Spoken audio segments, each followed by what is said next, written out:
सभी मित्रों को गुड मॉर्निंग। तो हमारा किसी कारणवश संपर्क टूट गया था। हम बात कर रहे थे न्यायिक पुनरावलोकन पे। और न्यायिक पुनरावलोकन क्या होता है, हम बात कर रहे थे कोर्ट क्या क्या चेक करता है इसमें। तो मौलिक अधिकार, क्या सरकार ने कोई ऐसा कानून बनाया जो आपकी आजादी और अधिकारों को छीनता है? अगर हाँ तो कोर्ट उसे क्या कर सकता है भाई, शून्य घोषित कर सकता है किसको, उस कानून को।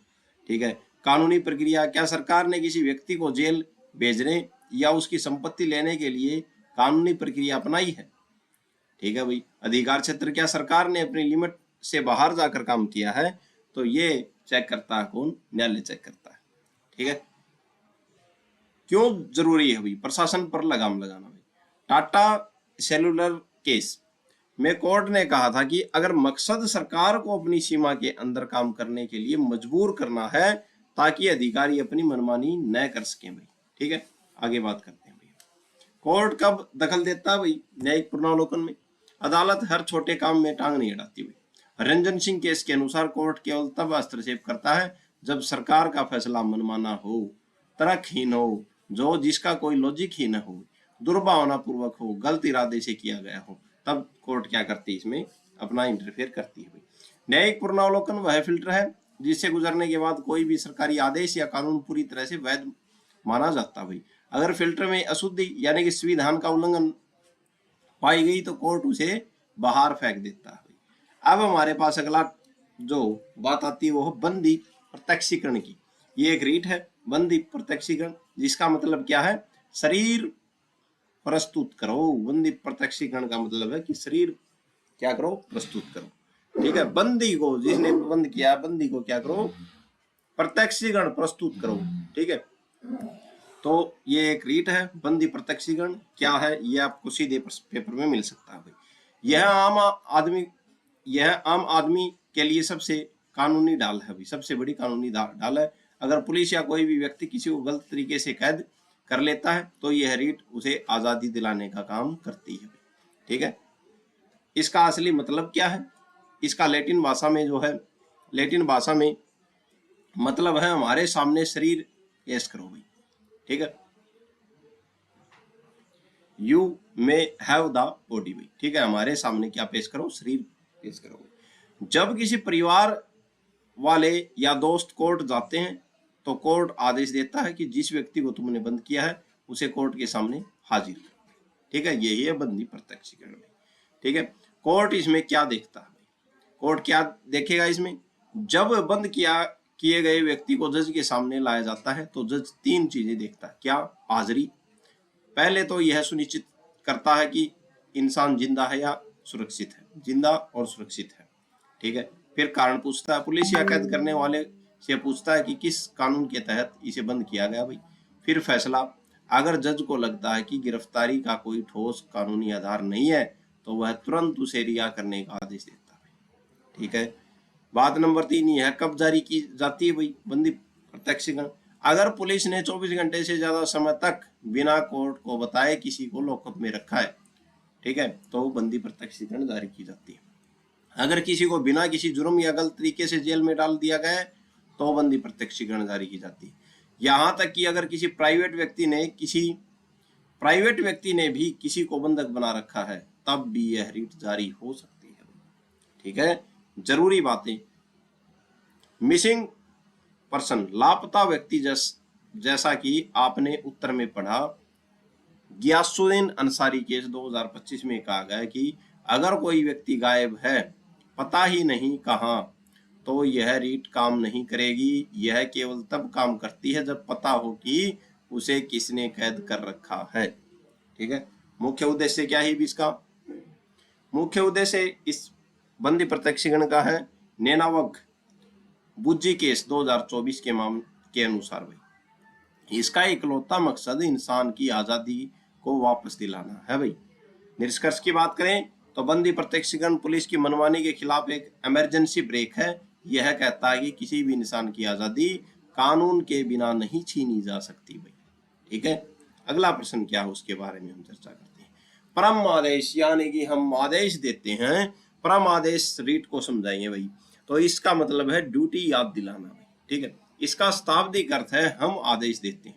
सोचिए अगर आप किसी सरकारी दफ्तर में अपना काम कराने जाते हैं और वहां का अधिकारी वह काम करने से मना कर देता है जो उसकी कानूनी जिम्मेदारी है, तो आप क्या करेंगे? ऐसी स्थिति में कोर्ट परमादेश की रीट जारी करता है। ठीक है भाई, यह रीट कब जारी की जाती है? जब कोई लोक प्राधिकारी या सरकार या निगम अपना वह काम नहीं कर रही जो कानूनन उसे करना चाहिए भाई। कोर्ट उसे आदेश देता है कि अपना काम करो। ठीक है, इसे क्या बोलते हैं भाई? परम आदेश भाई। ठीक है, यह किसके खिलाफ जारी हो सकता है? सरकारी अधिकारी के खिलाफ, जैसे कोई कलेक्टर या पुलिस अधिकारी भाई। ठीक है, इसके खिलाफ जारी हो सकता है। सरकार राज्य या केंद्र के खिलाफ, निगम जैसे नगर निगम या कोई सरकारी बोर्ड के खिलाफ। भेदभाव होना, जैसा कि आपने एस बालू केस 2009 में पढ़ा, अगर नियुक्तियों में भेदभाव हो रहा है तो कोर्ट इस रीट के जरिए सही कदम उठाने का आदेश दे सकती है भाई। ठीक है, आगे बात करते हैं। आगे है यह किसके खिलाफ जारी नहीं हो सकती? तो निजी व्यक्ति के खिलाफ जारी नहीं हो सकती। अगर आपका पड़ोसी आपका काम नहीं कर रहा तो आप उस पर परमादेश जारी नहीं कर सकते। राधेश्याम केस 2015 में यह बात कही गई थी। तो निजी व्यक्ति के खिलाफ, अगर आपका पड़ोसी है वो आपका काम नहीं कर रहा तो आप उस पर जारी थोड़ी कर सकते हैं। प्राइवेट स्कूल, जो स्कूल सरकार से मान्यता प्राप्त या सहायता प्राप्त नहीं है। ठीक है, अगर मान्यता प्राप्त है तो बात अलग है, लेकिन मान्यता प्राप्त नहीं है उनके खिलाफ यह रीट जारी नहीं आती भाई। ठीक है, ये केस था सतिमला शर्मा केस 2011 का। भारत के राष्ट्रपति या जजों या राज्यों के राज्यपाल के खिलाफ, इनके खिलाफ भी यह रीट जारी नहीं की जा सकती। एक तो भारत के राष्ट्रपति के खिलाफ और जो राज्यपाल है उनके खिलाफ, राज्यों के। परम आदेश एक सरकारी कोड़ा है। जब कोई सरकारी बाबू अपनी कुर्सी पर बैठकर काम करने से जीत चुराता है तो कोर्ट उसे इस रीट के जरिए कहता है उठो और अपनी कानूनी जिम्मेदारी पूरी करो। याद रखने का सूत्र, बंदी प्रत्यक्षीकरण मतलब है शरीर लाओ आजादी के लिए। ठीक है, परम आदेश काम करो ड्यूटी के लिए। ठीक है, परम आदेश में काम करो हम आदेश देते हैं, और बंदी प्रत्यक्षीकरण में शरीर लेके आओगे। अगली रीट कौन सी उसके बारे में हम चर्चा करते हैं। प्रतिषेध रीट को समझाइए। प्रतिषेध रीट को समझाना बहुत आसान है। प्रतिषेध रीट क्या है? इसे कहते हैं भी रोकना, प्रतिषेध करना। छेद का मतलब है किसी को रोकना भाई। ठीक है, इसे आप एक स्टे ऑर्डर की तरह समझ सकते हैं जो ऊपर की अदालतें नीचे की अदालत को देती हैं। ठीक है, आसान भाषा में बात करते हैं। ठीक है, जब कोई अदालत अपने दायरे या पावर से बाहर जाकर किसी केस की सुनवाई करने लगती है तो बड़ी अदालत उसे आदेश देती है रुको। यानी कि जब कोई छोटी अदालत अपने दायरे या पावर से बाहर जाकर किसी केस को सुनवाई करने लगती है तो बड़ी अदालत या सुप्रीम कोर्ट उसे आदेश देती है कि रुको, यह तुम्हारे अधिकार क्षेत्र में नहीं है, इस पर आगे कार्रवाई मत करो भाई। ठीक है, यह रीट कब जारी की जाती है? तो इसकी 3 सीमाएं हैं। कब जारी की जाती है? अपनी सीमा से बाहर जाना, जब जज साहब वो केस सुन रहे हों जिसे सुनने की उन्हें कानूनी पावर ही नहीं, तो ये रीट जारी की जाती है। पावर न होते हुए भी इस्तेमाल करना, मान लीजिए किसी केस का फैसला करने का अधिकार केवल जिला अदालत को है लेकिन कोई तहसील सत्र की कोर्ट उसे सुनने लगे। ठीक है, तब ये रीट जारी की जाती है भाई। फिर है नर्सिंग, जो प्राकृतिक नेचुरल जस्टिस का उल्लंघन, अगर कोई निष्पक्ष होकर काम नहीं कर रहा या किसी एक पक्ष की बात सुने बिना ही फैसला देना तो तब भी ये रीट जारी की जाती है। खास बात की बात करें कार्रवाई के दौरान, यह रीट तब दी जाती है जब केस अभी अदालत में चल रहा हो। अगर फैसला आ चुका हो तो फिर उत्प्रेक्षण की रीट लगती है। ठीक है, अगर मामला चल रहा है तो तब ये प्रतिषेध की रोक दिया जाता है, छेद कर दिया। अगर फैसला आ गया तो कौन सी रीट जारी की जाएगी? फिर उत्प्रेक्षण की। ठीक है। निवारण क्या है भी इसका निवारण उपाय? इसका मकसद गलती होने से पहले ही रोकना भाई। इलाज से बेहतर बचाव है वाला सिद्धांत यहाँ लागू होता है। आगे क्या है, आगे हम बात करते हैं। उदाहरण लीजिए, मान लीजिए एक ऐसी कोर्ट है जिसे सिर्फ 5 लाख तक के केस सुनने का हक है, लेकिन वो 50 लाख से के किसी केस पर सुनवाई शुरू कर दी। तब पीड़ित पक्ष हाई कोर्ट जाकर प्रतिषेध रीट की मांग करेगा। हाई कोर्ट तुरंत उस छोटे कोर्ट को आदेश देगा कि इस केस को यही रोक दो, क्योंकि यह तुम्हारी पावर के बाहर है। ठीक है। आपके द्वारा किए गए केस का सार, east India commercial company case, इसमें सुप्रीम कोर्ट ने यही कहा कि इस रीट का काम छोटी अदालतों को उनकी औकात सीमा में रखना है। ठीक है भाई। विजय वर्मा केस, यहाँ को कोर्ट ने साफ किया कि सिर्फ शक के आधार पर रीट नहीं मिलेगी भाई। अगर आप मोबाइल टावर रुकवाना चाहते हैं तो पहले सबूत देना होगा कि उससे वाकई सेहत को नुकसान हो रहा है। ठीक है। प्रतिषेध रीट एक तरह की कानूनी लगाम है जो ऊपरी अदालतें निचली अदालतों पर कसती हैं ताकि वे अपनी मनमानी न कर सकें। ठीक है।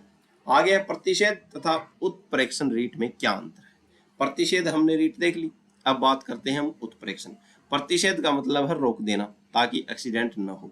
उत्प्रेक्षण का मतलब है एक्सीडेंट होने के बाद वहां पहुंचना, जो नुकसान को ठीक करना भाई।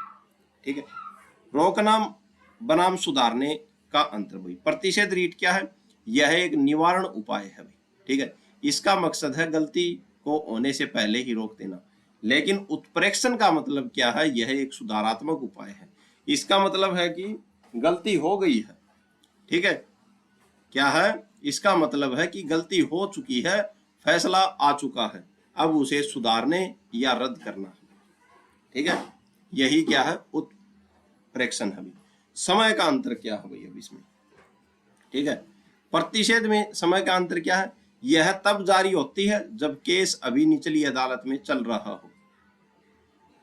ठीक है। जज साहब फैसला सुनाने ही वाले हों तभी ऊपर से आदेश आता है रुक जाइए। लेकिन उत्प्रेक्षण में क्या है? यह तब जारी होती है जब निचली अदालत अपना अंतिम फैसला सुना चुकी हो। ठीक है। अब ऊपरी अदालत कहती है अपना रिकॉर्ड हमें भेजो, हम चेक करेंगे कि फैसला सही है या गलत है। ठीक है। तो उत्प्रेक्षण में फैसला सुना दिया जाता है, लेकिन प्रतिषेध में अभी फैसला चल रहा है, सुनाया नहीं है। ठीक है। आगे चर्चा करते हैं। इसका मकसद क्या है? तो प्रतिषेध का इसका इकलौता मकसद है कार्रवाई को वहीं का वहीं रोक देना, लगाम लगा देना। और उत्प्रेक्षण का मतलब क्या है? इसका मकसद है निचली अदालत के फैसले को रद्द करना या उसे बदलना। ठीक है। वैकल्पिक रास्ते की बात करें तो प्रतिषेध, अगर आपके पास कोई और कानूनी रास्ता जैसे अपील बचा भी है तब भी कोर्ट इसे जारी कर सकता है प्रतिषेध। उत्प्रेक्षण यह आमतौर पर तभी जारी की जाती है जब आपके पास कोई दूसरा रास्ता न बचे। ठीक है। अगर निचली अदालत अपनी सीमा लांघ रही है तो उसे बीच में टोकना प्रतिषेध है, और अगर वो सीमा लांघ कर गलत फैसला दे चुकी है तो उस फैसले को फाड़कर फेंकना ही क्या है? उत्प्रेक्षण है।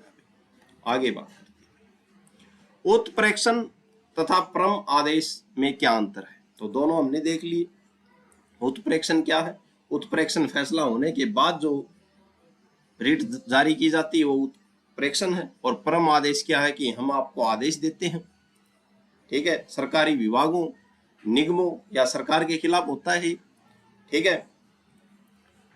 जिसमें क्या बोला जाता है कि आप अपनी ड्यूटी से नहीं बच सकते भी।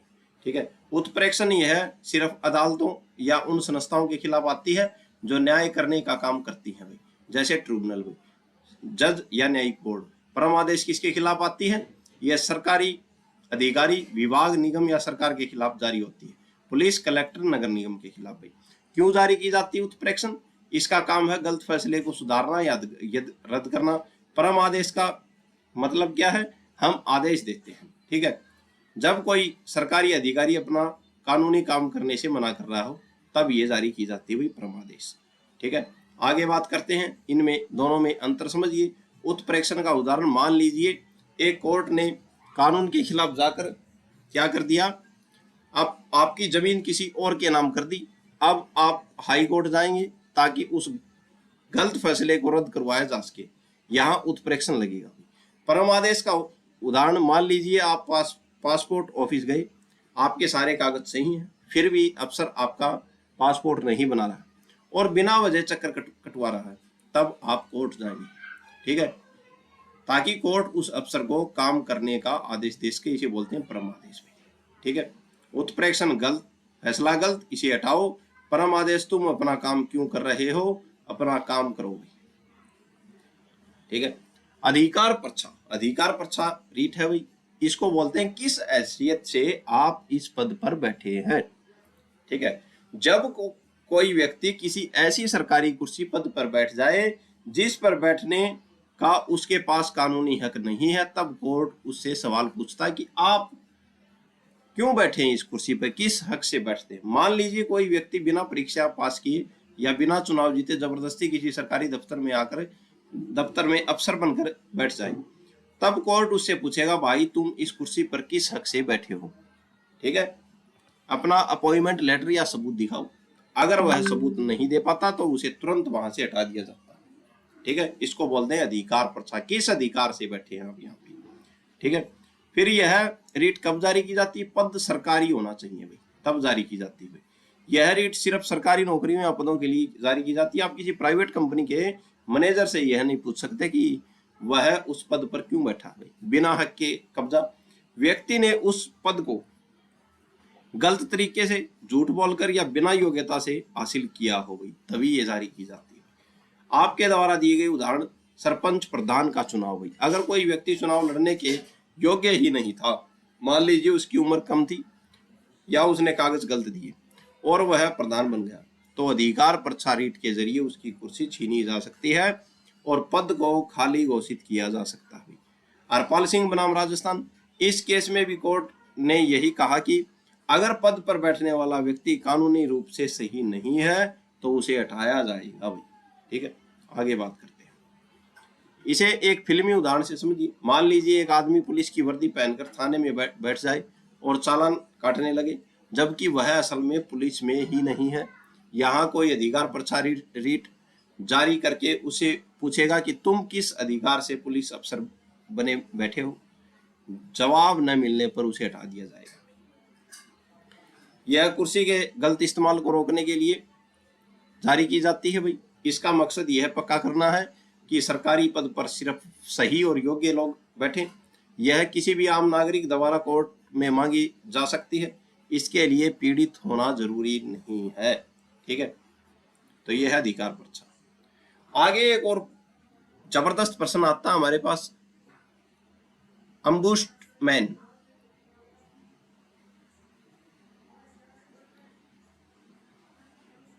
अम्बुश्डमैन एक शब्द आता है हमारे पास, तो ये क्या होता है, इसी को हमारे भारत में हम बोलते हैं लोकपाल केंद्र में, और लोकायुक्त बोलते हैं राज्यों में भाई। ठीक है, इसे आप जनता का शिकायत अफसर या सुपरवाइजर कह सकते हैं, जहां पे जनता अपनी शिकायत कर सकती है भाई। आसान भाषा में सोचिए, अगर कोई बड़ा अधिकारी यानी कि अधिकारी, मंत्री या विभाग आपके साथ अन्याय करे, रिश्वत मांगे या अपना काम ठीक से न करे कुशासन से, तो आप किसके पास जाएंगे, पुलिस और कोर्ट तो है ही, लेकिन बड़े अधिकारी और मंत्रियों की शिकायतों के लिए एक स्वतंत्र बॉडी बनाई गई है जिसे क्या बोलते हैं, लोकपाल, और इस लोकपाल को क्या बोलते हैं, अम्बुश्डमैन बोलते हैं।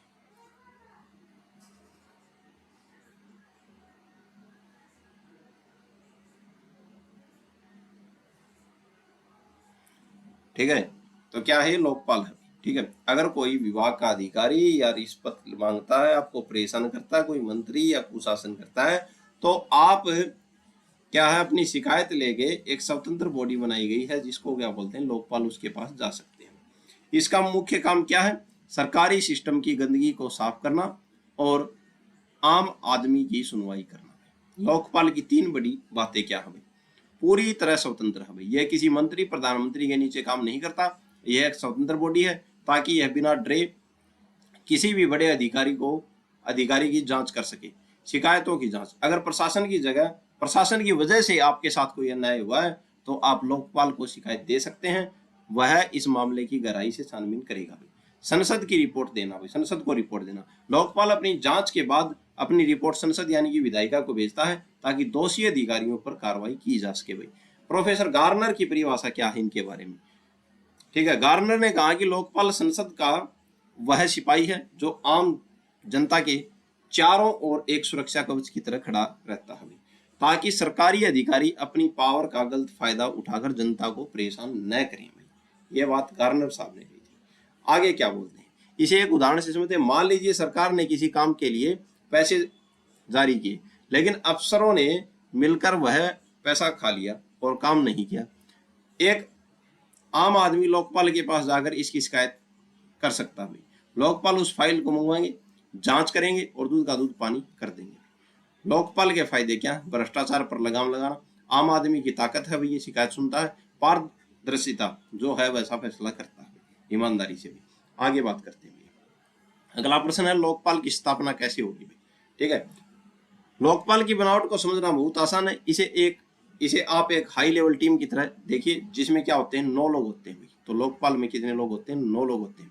भारत में लोकपाल और लोकायुक्त अधिनियम 2013 के तहत इसकी स्थापना की जाती है भाई। लोकपाल की टीम का ढांचा भाई, ठीक है। लोकपाल में एक बॉस होगा यानी कि अध्यक्ष होगा, और उसके साथ अधिकतम क्या होंगे 8 मददगार यानी कि 8 सदस्य होंगे भाई। अध्यक्ष बनने के लिए व्यक्ति बहुत ऊंचे दर्जे का होना जरूरी है, वह इनमें से कोई एक हो सकता है।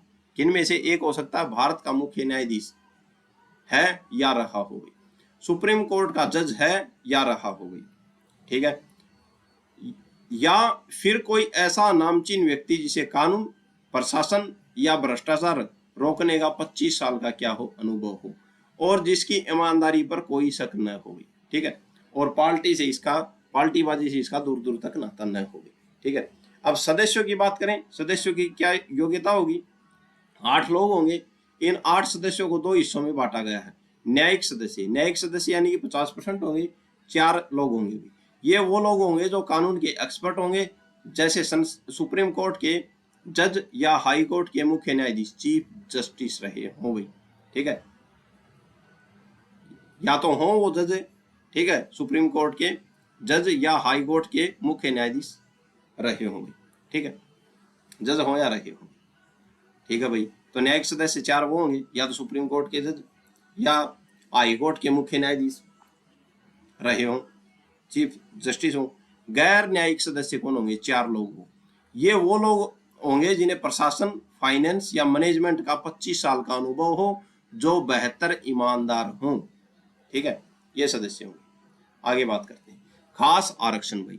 लोकपाल की टीम को बैलेंस्ड बनाने के लिए एक बहुत जरूरी नियम है भाई, कुल सदस्यों में से कम 50% सदस्य इन वर्गों से होने चाहिए भाई। टोटल कितने सदस्य हैं, 8 में से एक अनुसूचित जाति का हो, अनुसूचित जनजाति का हो, अन्य पिछड़ा वर्ग का हो, अल्पसंख्यक हो और महिला हो, ठीक है, इनको भी ध्यान में रखा जाएगा भाई, ठीक है। 8 में जो 8 सदस्य हैं उनमें हो सकता है एक सदस्य 25 साल का अनुभव हो और महिला हो, एक सदस्य ऐसा हो अल्पसंख्यक भी है जिसको 25 साल का अनुभव हो, ठीक है। इस पूरी टीम का आधा हिस्सा यानी कि 4 सदस्य SC, ST, OBC, अल्पसंख्यक और महिलाओं के लिए रिजर्व होता है, ठीक है। लोकपाल कोई एक अकेला आदमी नहीं है, बल्कि 9 अनुभवी और ईमानदार लोगों का एक समूह है जो देश से भ्रष्टाचार मिटाने के लिए काम करता है, ठीक है। ये लोकपाल देखा 2013 का अधिनियम। आगे बात करते हैं लोकपाल की आधिकारिकता क्या है, ठीक है। लोकपाल के अधिकार क्षेत्र में कौन कौन आता है। लोकपाल की आधिकारिकता का सीधा मतलब है लोकपाल किन किन लोगों की जांच कर सकता है, ठीक है। सरल भाषा में भारत का लगभग हर बड़ा सरकारी पद लोकपाल की निगरानी में आता है, यहां तक कि देश के प्रधानमंत्री भी इसके दायरे से बाहर नहीं है, कुछ अपवाद को छोड़कर।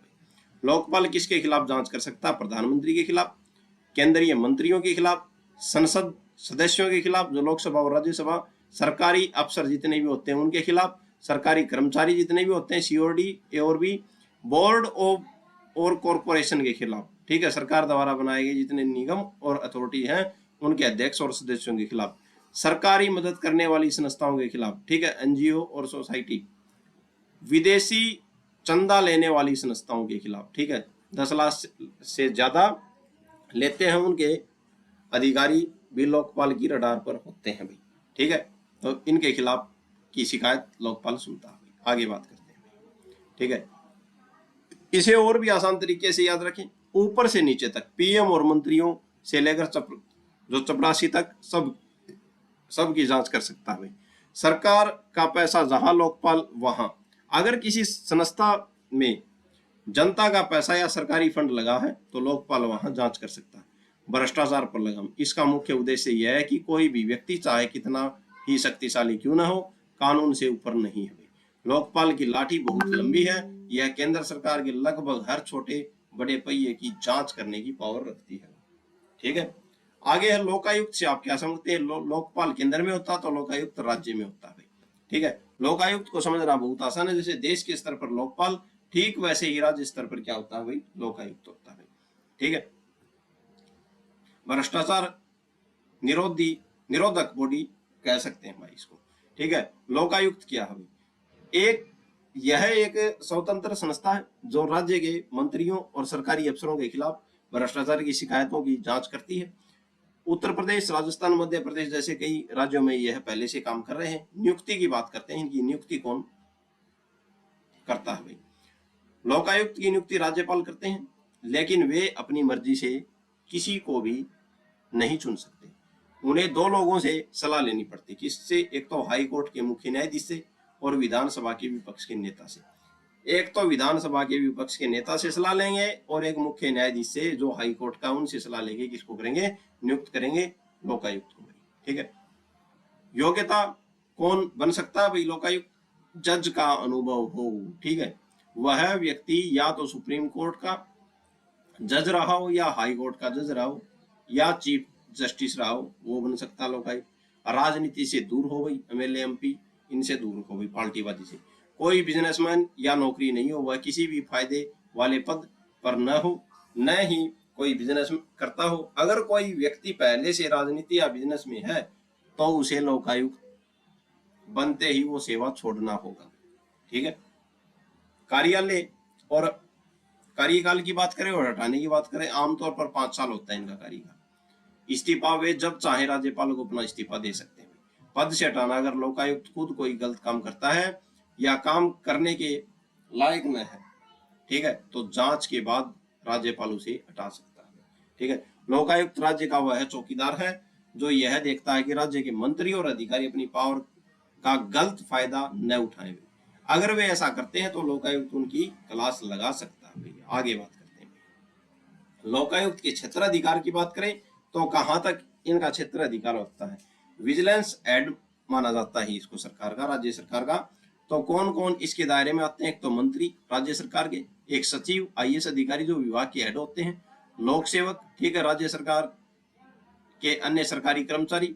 जांच तभी शुरू होगी जब कोई लिखित शिकायत करे और साथ में एक शपथ पत्र दे कि वह जो कह रहा है सच कह रहा है, ठीक है। लोकायुक्त कहाँ टांग नहीं अड़ा सकता भाई, ठीक है, तो लोकायुक्त कहाँ पर टांग नहीं अड़ा सकता, पहले से चल रही जांच में। अगर किसी मामले की जांच सरकार ने पहले से ही जांच आयोग अधिनियम 1952 या किसी और कानून के तहत किसी कमेटी को सौंप दी है तो लोकायुक्त जांच नहीं कर सकता भाई। जनहित भाई, अगर लोकायुक्त को लगे कि इस मामले की जांच करने से समाज का भला होने के बजाय नुकसान हो सके तब वो जांच नहीं करेगा।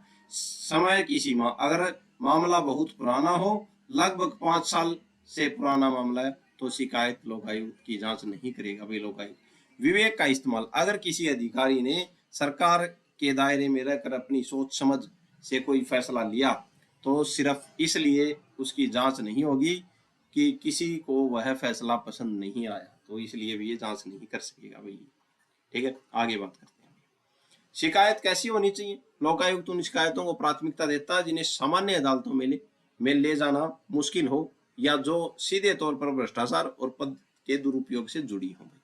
लोकायुक्त का क्षेत्राधिकार उसे राज्य का सबसे शक्तिशाली चेक पॉइंट बनाता है, लेकिन वह उन्हीं मामलों में हाथ डालता है जो ताजा हो 5 साल के अंदर और उनकी जांच कहीं और न चल रही हो। ठीक है, अब बात करते हैं सीवीसी, केंद्रीय सतर्कता आयोग को समझाइए। तो केंद्रीय सतर्कता आयोग को समझाना, इसे आप केंद्र सरकार का एंटी करप्शन वॉचडॉग, भ्रष्टाचार पर नजर रखने वाला प्रहरी कह सकते हैं भाई इसको। ठीक है, तो एक तो लोकपाल होगा और एक सीवीसी केंद्रीय सतर्कता आयोग हो गया, जो भ्रष्टाचार पे क्या रखता है, निगरानी रखता है। इसकी शुरुआत कैसे हुई, कमेटी, इसकी स्थापना संथानम कमेटी की सिफारिश पर की हुई। ठीक है, संथानम कमेटी की सिफारिश पर हुई थी इसकी स्थापना, केंद्रीय सतर्कता आयोग की फरवरी 1964 में इसकी स्थापना हुई थी। ठीक है, यह क्या काम करती है, तो ये 3 बड़े काम करती है, भ्रष्टाचार को खत्म करना, साफ सुथरा प्रशासन, शक्तियों का सही इस्तेमाल करना, सरकारी दफ्तरों और अफसरों के बीच जो रिश्वतखोरी या भ्रष्टाचार चलता है उसे जड़ से मिटाना, ये काम है एक तो। दूसरा है यह पक्का करना कि सरकार का काम पारदर्शी और ईमानदारी हो ताकि आम जनता को परेशानी न हो। फिर शक्तियों का सही इस्तेमाल, यह देखना कि कोई बड़ा अधिकारी अपनी पावर का गलत इस्तेमाल करके किसी का नुकसान न करे। ठीक है, आगे बात करते हैं। आगे सीवीसी की खास बातें। ठीक है, केंद्रीय सतर्कता आयोग की खास बातें, सलाहकार संस्था। ठीक है, यह केंद्र सरकार को भ्रष्टाचार रोकने के मामले में सलाह देती है। ठीक है, स्वतंत्रता, यह किसी भी मंत्रालय के अधीन नहीं है, यह एक स्वतंत्र संस्था है जो सिर्फ संसद के प्रति जवाबदेही है। निगरानी, यह CBI central bureau of investigation के कामकाज पर भी नजर रखती है, खासकर जब मामला भ्रष्टाचार से जुड़ा हो। उदाहरण समझते हैं, मान लीजिए केंद्र सरकार ने किसी बड़े विभाग में करोड़ों का घोटाला होता है। ठीक है भाई, सीबीसी उस मामले की फाइल मंगवा सकता है, उसकी जांच करवा सकता है और दोषी अधिकारी के खिलाफ कार्रवाई की सिफारिश कर सकता है। यह एक तरह से सरकारी सिस्टम का इंटरनल ऑडिट करने वाला हेड है। सीवीसी का सीधा मतलब प्रशासन की सफाई में, यह वह संस्था है जो यह सुनिश्चित करती है कि सरकारी कुर्सी पर बैठा व्यक्ति जनता का सेवक बना रहे, न कि भ्रष्ट अधिकारी। आगे बात करते हैं। आगे प्रोमिसरी विबंधन का सिद्धांत क्या है। तो प्रोमिसरी विबंधन का नाम थोड़ा कठिन लग रहा है, लेकिन इसका मतलब बहुत प्यारा है। इसका सीधा अर्थ है अपनी बात से न पलटना। प्रोमिसरी विबंधन यानी कि प्रॉमिस कर दिया भाई अपनी बात से नहीं पलटेंगे। जब कोई व्यक्ति, विशेषकर सरकार या कोई अधिकारी, किसी दूसरे व्यक्ति से कोई वादा करता है और उस वादे पर भरोसा करके दूसरा व्यक्ति अपना कोई कदम उठा लेता है, जैसे पैसा खर्च करना या काम शुरू करना, तो बाद में वादा करने वाला व्यक्ति अपनी बात से पीछे नहीं हट सकता। ठीक है, कानून उसे उसकी बात पर बांध देता है। ठीक है, इसे वचन विबंध भी कहते हैं। इस सिद्धांत की 3 मुख्य सीमाएं हैं जहां यह काम नहीं करता भाई। कानून के खिलाफ भाई, अगर सरकार ने कोई वादा किया लेकिन वह वादा देश के किसी बने हुए कानून के खिलाफ है, तो क्या वो विबंध लागू नहीं होगा भाई। सरल उदाहरण, अगर कोई अधिकारी वादा करे कि मैं तुम्हें बिना लाइसेंस बंदूक रखने दूंगा, तो यह वादा कानून के खिलाफ है। वह अधिकारी बाद में अपनी बात से पलट सकता है, क्योंकि कानून सर्वोपरि है। अवैध काम को वैध नहीं मानता। अगर कोई काम शुरू से ही गैर कानूनी है, तो आप यह नहीं कह सकते कि साहब आपने वादा किया था इसलिए अब इसे सही मान लो। विबंध किसी गलत काम को सही नहीं ठहरा सकता भाई। ठीक है, आगे बात करते हैं। मौलिक अधिकारों के खिलाफ, अगर आप अपने मौलिक अधिकारों को किसी वादे के चक्कर में छोड़ नहीं सकते भाई। ठीक है, संविधान के खिलाफ कोई विबंध काम नहीं करता। सरकार की संप्रभु शक्ति, अगर सरकार देश की सुरक्षा, जनहित या अपनी खास सरकारी पावर का इस्तेमाल कर रही है, तो वहां भी उसे पुराने वादों से छूट नहीं मिल सकती। आंध्र प्रदेश की इस डायरी में यही बात कही थी। उदाहरण से समझते हैं। मान लीजिए सरकार ने घोषणा की कि जो भी व्यक्ति इस बंजर जमीन में फैक्ट्री लगाएगा उसे 5 साल तक बिजली बिल नहीं देना होगा। आपने उस वादे पर भरोसा करके लाखों रुपए लगाकर फैक्ट्री खड़ी कर दी। अब सरकार 1 साल बाद यह नहीं कह सकती कि अब तो बिल देना पड़ेगा भाई। यहाँ प्रोमिसरी विबंधन लागू होगा और कोर्ट सरकार को उसका वादा निभाने पर मजबूर करेगी भाई। आपके द्वारा दिए गए केस ऋषि किरण लॉजिस्टिक केस, कोर्ट ने माना कि यह प्रशासनिक कानून का क्या है, हिस्सा है भाई। ठीक है। विपिन कुमार दुबे केस, स्पष्ट किया गया कि संविधियों के खिलाफ इस्तेमाल नहीं हो सकता, यानी कानून हमेशा वादे से बड़ा है। निष्कर्ष, यह सिद्धांत प्रशासन को झूठे वादे करने से रोकता है और जनता के भरोसे की रक्षा करता है, लेकिन यह कभी भी देश के कानून से ऊपर नहीं जा सकता भाई। ठीक है। तो आज के लिए इतना ही। आशा है आपको समझ में आया होगा, अच्छा लगा होगा।